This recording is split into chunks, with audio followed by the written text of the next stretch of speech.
This is how you adjust the Blum hinge for our framed cornerstone cabinet line after install. Remember to use a posi screwdriver so that you won't strip the screw heads.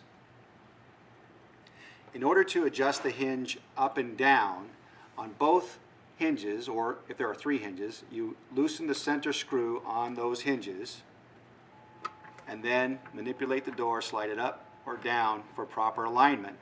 Once you've achieved the alignment you're after, then you tighten down both of those screws. Another adjustment that you have is left to right. It's on the front of the hinge, this screw head right here, as you can see, and as I move that, you can see the door moving in and out, gaining the alignment that we want.